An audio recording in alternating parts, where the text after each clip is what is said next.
She just wanted to start over with a clean slate, move far away, buy an old house, and live in peace. But when she lifted the first wooden floorboard, the ground beneath the house seemed to breathe. From that moment on, silence became her most terrifying ally. Subscribe and write in the comments which city you are watching from. The road had long since narrowed into a ribbon of gravel curling between walls of trees. The forest here seemed untouched, older than the cracked asphalt that had ended 20 miles back. Mary Hill kept her hand steady on the steering wheel as her pickup climbed another bend, its tires crunching over stones, slick from a recent rain. She hadn't seen another car in hours, only the wavering silhouettes of oaks and pines closing over her like a living tunnel. On the seat beside her lay a faded geological map folded to the corner of this forgotten county, and her old rock hammer wrapped in a rag that still smelled faintly of iron and field dust. She had once sworn she would never drive another unpaved road again, but here she was, chasing silence the way she once chased fault lines. She was 50 now, or close enough that the number no longer mattered. Her hair, streaked with gray, was tied back in a way that was practical rather than elegant. Years of field work had carved lines around her eyes, the kind that came from squinting against sun and sand, not from smiling. California had been her whole life, a comfortable house, a husband who taught engineering, 2 children who had long since learned to build their own orbits. But Tom was gone, his sudden heart failure a year before the pandemic, a wound she still didn't understand how to name. And the children, bless them, were kind in that distracted way of grown offspring. Emails, calls, promises to visit, but lives too full to slow down. She had packed her instruments one morning and realized that every sound in her house came from machines. So she sold almost everything, kept her truck, her notebooks, and a sense of unfinished purpose.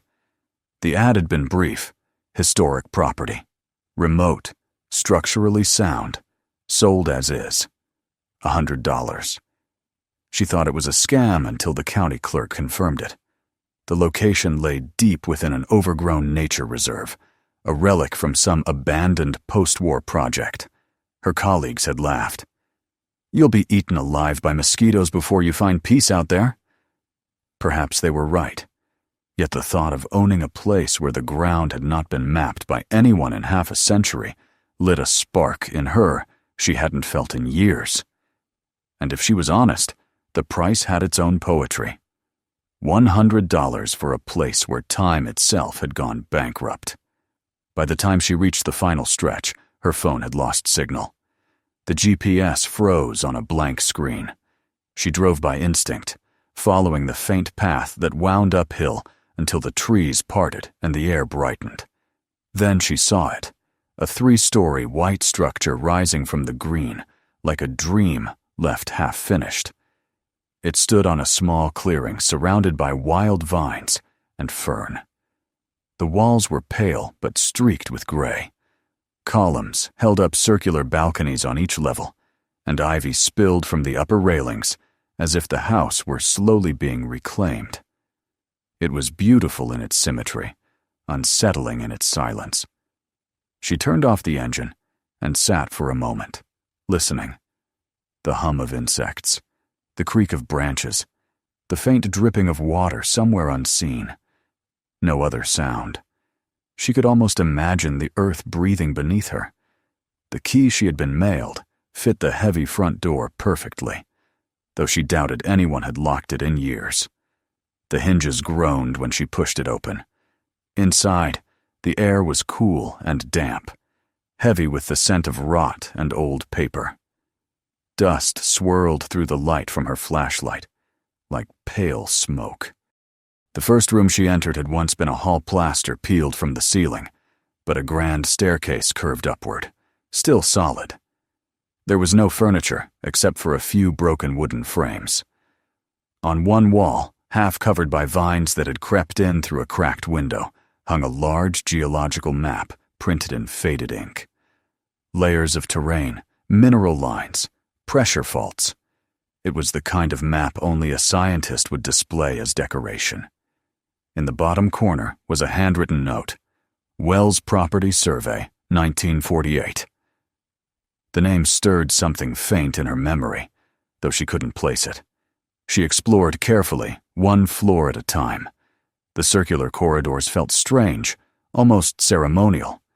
Each level had a wraparound balcony, as if designed for observing rather than living. In a small study on the second floor, she found a rusted metal box wedged behind a fallen bookshelf. Inside were weathered notebooks, bound in leather. On the first page, the same name appeared again. J. Wells, Field Notes, 1947 and after 1952. Her heart skipped slightly. She sat on the dusty floor, brushed away a dead moth, and began to read. The handwriting was compact, measured. The entries began mundanely: temperature logs, soil compositions, coordinates. But the tone shifted the further she read. Unusual thermal readings near central foundation, pressure pockets increasing at irregular intervals. Later entries carried something more personal. The house is stable, but the ground is restless. At night I hear resonance through the columns, perhaps seismic, though I feel it more than hear it. The final page ended abruptly. If I am correct, the energy source lies directly beneath us. The structure must remain intact. Mary closed the notebook slowly. The floor beneath her felt firm enough, though the words lodged in her mind. She looked around, the symmetry of the building, the columns, the central core. It did look engineered with purpose. Not just a house, but a design responding to forces beneath. She thought of the region's fault history, the minor geothermal vents recorded decades ago. Maybe Wells had built this place to study them. Or maybe he'd gone mad. She had known scientists who crossed that thin line, lured by their own hypotheses, until the Earth itself became an obsession. By the time the sun began to dip, she had rolled out her sleeping bag in what had once been the living room. The air cooled quickly, and the smell of rain drifted in through the open balcony doors. She boiled water on a portable stove, the small blue flame flickering against the walls. The sound of boiling water mingled with the sighs of the forest. When night came, she turned off the lantern and lay back, listening. The silence was deep enough to make her heartbeat seem loud. Then, faintly, she felt it. A subtle tremor, like the heartbeat of something buried.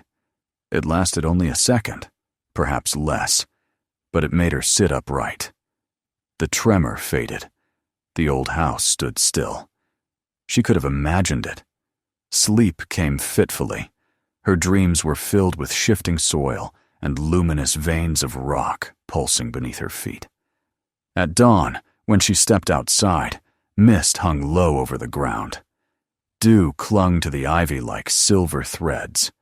She brewed coffee and stood on the path that curved toward the forest, gazing up at the building that was now hers. In the slanting light, it looked less like a ruin and more like a sentinel, its balconies layered like watchtowers. She thought of Tom, of how he would have laughed at her impulsiveness, then helped her anyway. He used to say, "You and the earth speak the same language. I just wish I could translate." She smiled faintly. Perhaps that was why she had come to remember that language. She unpacked her equipment, arranging her seismometer and portable temperature probe in a corner. The ground here fascinated her already, warm, slightly damp, richer in sulfuric smell than she expected. When she pressed her palm against the soil near the foundation, she felt a residual heat, subtle but distinct. The journals might not have lied. She began taking notes. The scientist in her woke fully, shaking off grief like dust. Work was her way of praying, and the earth, as always, would answer in vibrations. Later that evening, she sat by the window writing to her son. "You asked why I would leave comfort for wilderness," she wrote. "Maybe because comfort became silence, and silence became something heavier.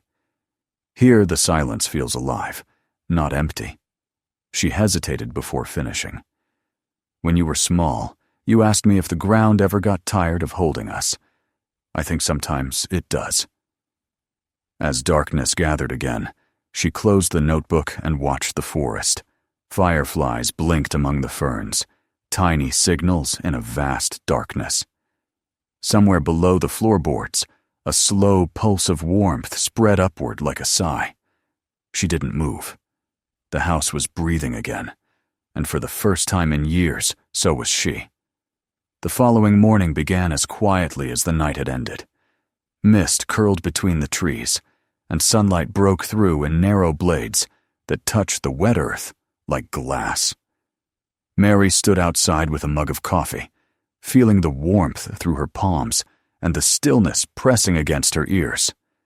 The house loomed behind her, its walls streaked by dew, its balconies framed by vines that quivered in the faint breeze.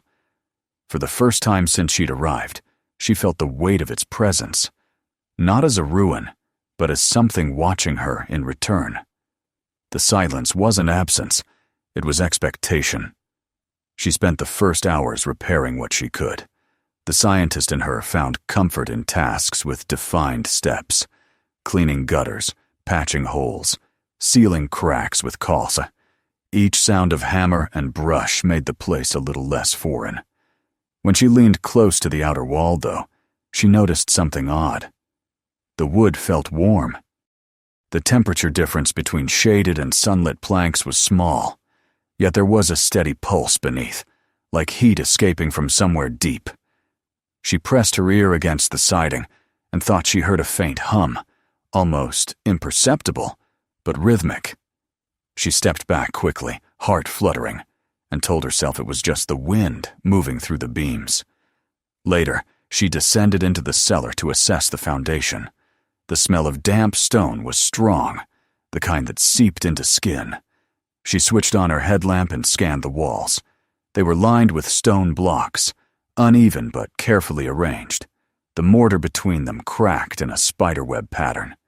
The floor was rough concrete, with darker veins running across it like scars. Near one corner, the concrete had lifted, as if swollen from pressure below. When she touched it, she felt a mild vibration. Her instruments confirmed what she already suspected. The ground temperature here was nearly 7 degrees warmer than outside. She began logging measurements, noting the fluctuations in red ink. Around midday, she found something that made her stop entirely. Behind a collapsed shelf stacked with rusted tools, a section of the wall sounded hollow.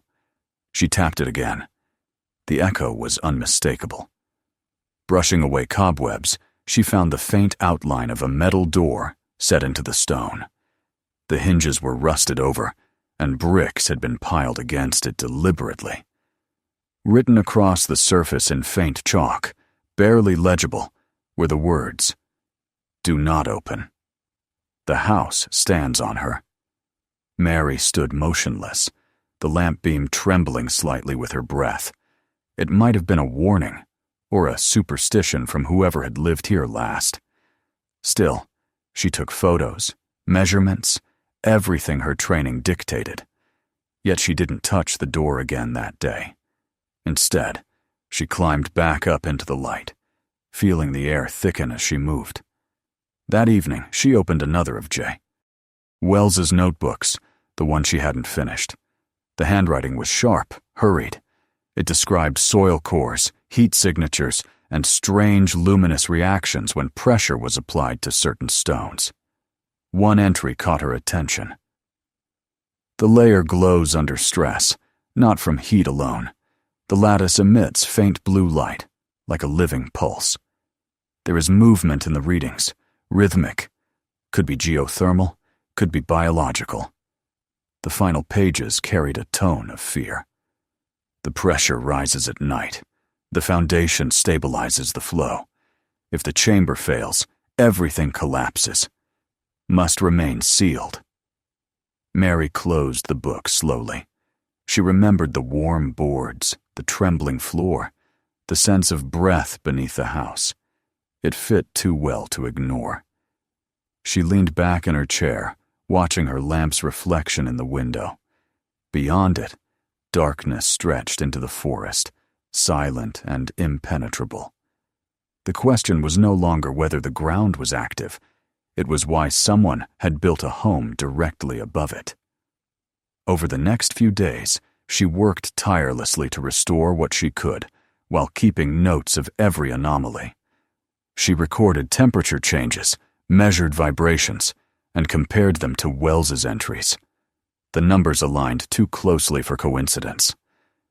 Late one night, unable to resist any longer, she went back to the cellar. The chalked words on the metal door glowed faintly in her headlamp's light, ghostly white. She cleared the remaining bricks and ran her fingers along the seam. Her heart pounded with a mixture of fear and curiosity. The handle broke off with a dry snap, leaving a small opening through which warm air escaped. It smelled faintly of minerals and ozone, the scent of rain striking stone. It took her 2 days to fully pry the door open. Behind it lay a narrow stairwell spiraling downward, carved directly into the rock.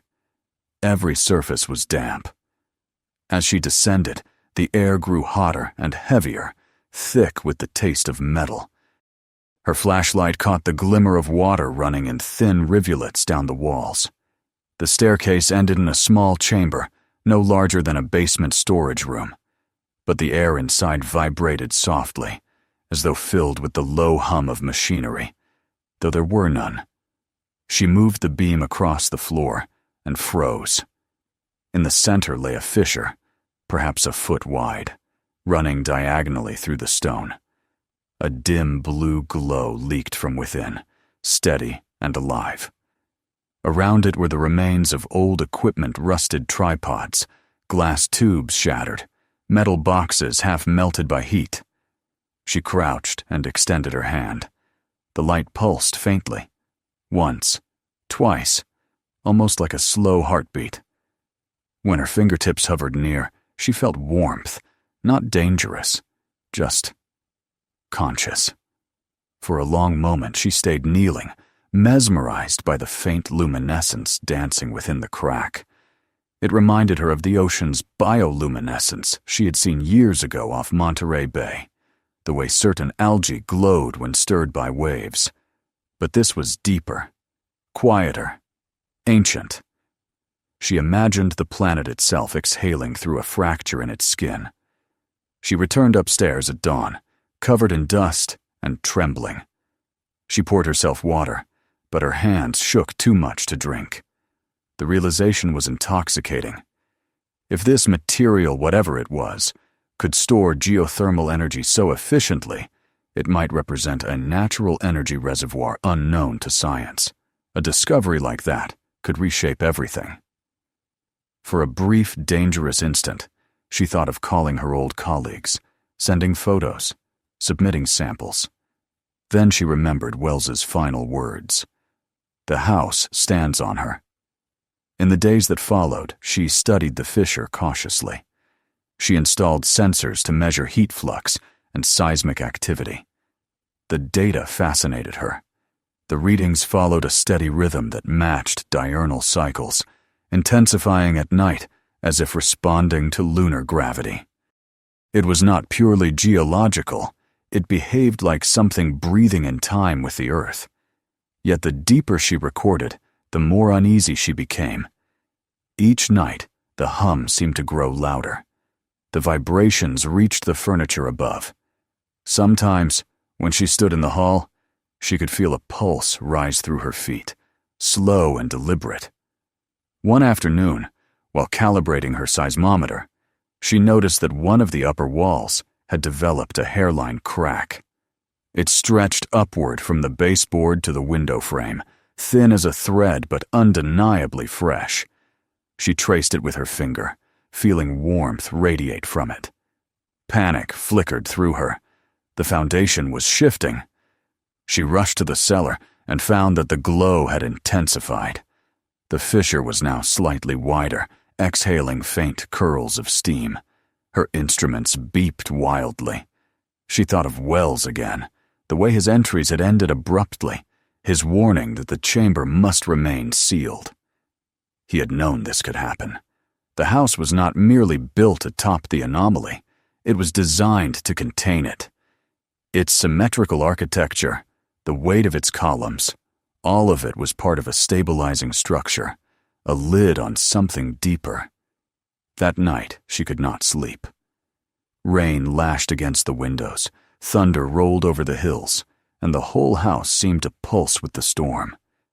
She sat at her desk, writing long notes by candlelight, trying to calculate the energy required to cause such thermal fluctuations. When lightning flashed, it illuminated the notebooks scattered across the table like fragments of a mind too full to rest. The tremors returned shortly after midnight, short, sharp, enough to rattle the lamp. She clutched the edge of the desk and waited until it passed. Then came the silence again, heavy and absolute. By dawn, exhaustion had settled in her bones. She looked at the photographs she had taken of the glowing fissure, its eerie beauty burning against the darkness. Discovery had always been her calling, but now it felt like temptation. The earth was offering her a secret, and she was no longer sure she wanted to hear it. She closed the notebooks, stacked them neatly, and whispered into the still air. "All right, old man. I understand why you stayed." The hum beneath the floor answered faintly, like the sound of breath drawn from the planet's core. The light of morning crept across the balcony, and the forest outside stirred. Somewhere under her feet, the world continued to move, waiting. The days that followed blurred into one another, marked only by the rhythm of rain and the hum beneath the floor. Mary had stopped keeping track of time in hours. Her life revolved around the light that rose through the mist each morning and the warmth that pulsed from the soil each night. The fissure below had become both her fascination and her dread. She worked carefully, collecting data by daylight, but she no longer ventured downstairs after sunset. There was a quality to the night here that unnerved her, the way the air seemed to hold its breath, the faint tremor that rippled through the furniture, as if something beneath the foundation was turning in its sleep. She had never felt so close to the living body of the earth, and never so uncertain of her place within it. On the fifth morning, the rain finally stopped. The sky was pale and clear, the kind of fragile light that follows a storm. Mary brewed coffee and carried it to the balcony. The forest stretched below her, saturated and shining. Every leaf dripped, every surface steamed faintly. For a moment, the house felt peaceful, almost welcoming. Yet the silence that had once calmed her now felt heavy, like the pause before speech. She set her cup down and looked toward the ridge where the mist was lifting. The earth seemed to exhale slowly, and the faintest vibration trembled through the railing beneath her hands. It was not her imagination this time. The tremor was real, steady, and deep. She descended to the cellar to confirm what she already feared. The fissure had widened again, just enough for a hand to fit through. The glow was stronger, a saturated blue that reflected against the damp walls and painted the chamber in unearthly color. Steam curled upward in slow ribbons, warm and dry despite the chill in the air. Her instruments flickered with readings that made no sense, pressure rising, temperature spiking, yet no corresponding seismic disturbance outside. The heat was localized, breathing up from the crack like the pulse of some buried heart. She backed away slowly, staring at the numbers on her handheld display. The data suggested the release of geothermal energy far beyond what a small fault should produce. It was as if the Earth had chosen this single point to whisper its existence into the open air. And she had heard it. Now it would not stop. That evening, she wrote pages in her field notebook, her handwriting slipping into the same fevered pace she had seen in Wells's journals. The energy output is exponential, containment impossible without structural support. If I report this, the site will be excavated within months. If I conceal it, It may remain stable, but it is changing. She stopped, her pen hovering. The last word seemed to echo. Changing. The same term Wells had used before his final entry. She read it again and again until the candle beside her guttered out. The next morning brought a strange calm. The air was unnaturally still. The birds, usually a soft chorus in the trees, were silent. Even the insects seemed to have vanished. Mary stood outside, scanning the horizon, feeling that something invisible had shifted. Beneath her boots, the soil was warm. She crouched and pressed her palm to the ground. The warmth pulsed steadily, the same slow rhythm as before, but stronger. When she rose, she found herself glancing toward the cellar door, knowing she would have to face it again. Inside, the air was dense with heat. A low hum filled the walls, subtle yet constant, vibrating in her bones.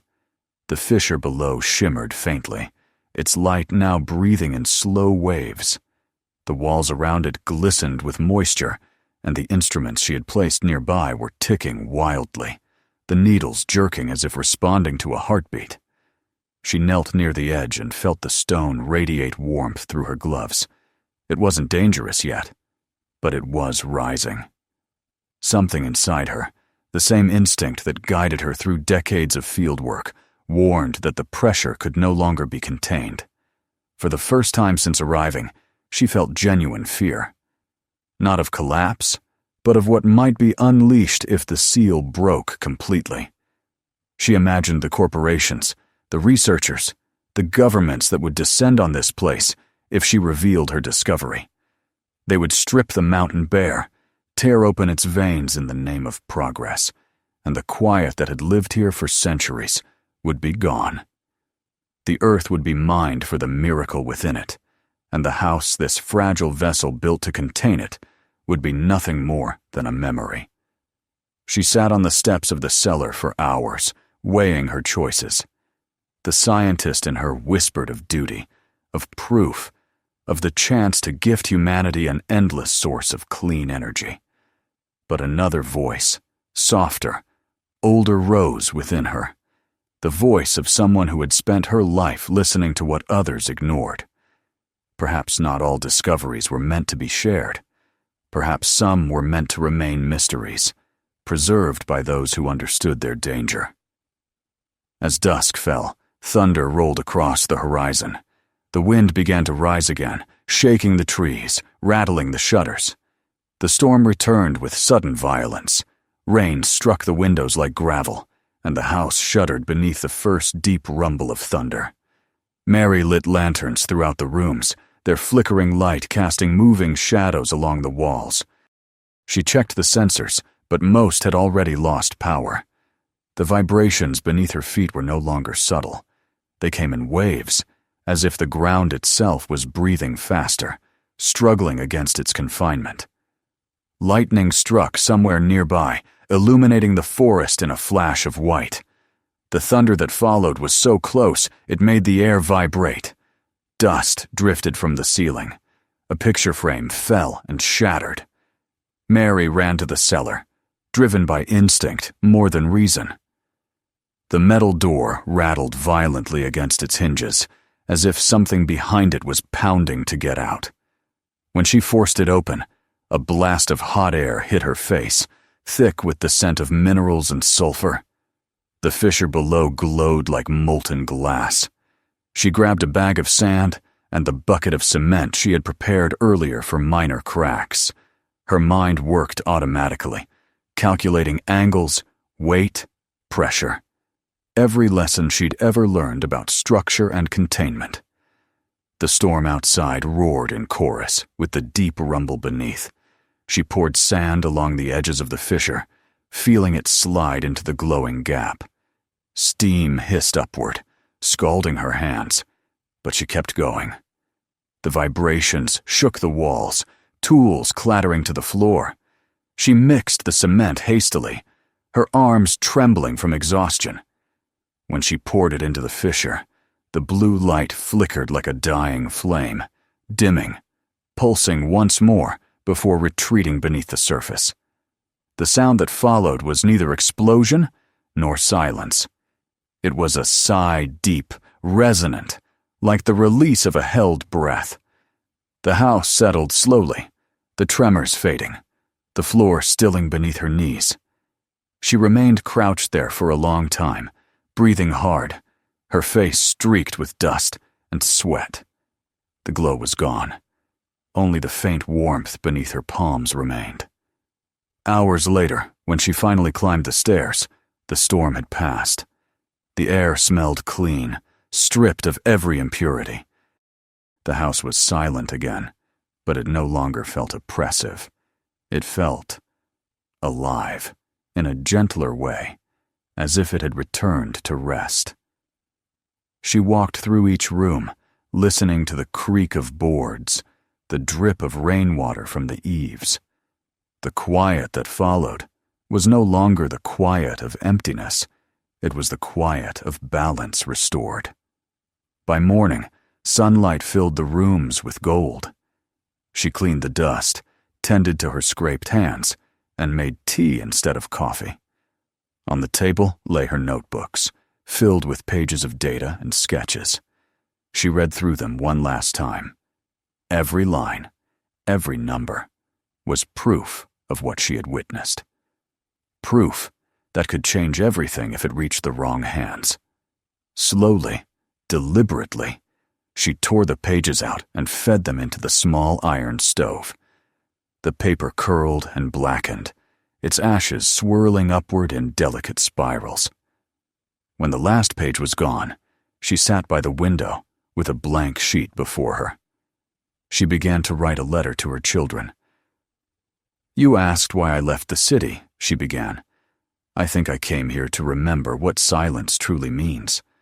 I thought I would find peace, but what I found was something deeper. A reminder that peace isn't the absence of sound, but the understanding of it. The earth speaks, and sometimes it asks to be left alone." Her pen moved slowly, the words steady, unhurried. "If you ever come here, you may not hear anything. But if you listen long enough, you'll feel it. That's enough." She folded the letter and placed it inside one of Wells's old journals, now closed and bound with a strip of cloth. Then she went out onto the balcony. The air was crisp and clean. The forest shimmered in the morning light, every leaf trembling with life. Beneath her feet, the warmth of the soil was faint but steady, a soft pulse that no longer threatened, only reminded. For a long while she stood there, her hands resting on the rail, her gaze on the horizon. The house stood quietly behind her, its columns and walls glowing faintly in the sunlight, the scars of the storm barely visible. It had endured. It had protected its secret. The wind rose gently, carrying the scent of pine and earth. Somewhere deep below, a faint murmur moved through the ground, a heartbeat too deep for machines to measure, too old to name. Mary smiled. The earth had not been conquered, nor studied, nor owned. It had been heard. And as she turned to go inside, she whispered, as if to the floor beneath her feet, "Rest now. I'll keep your secret."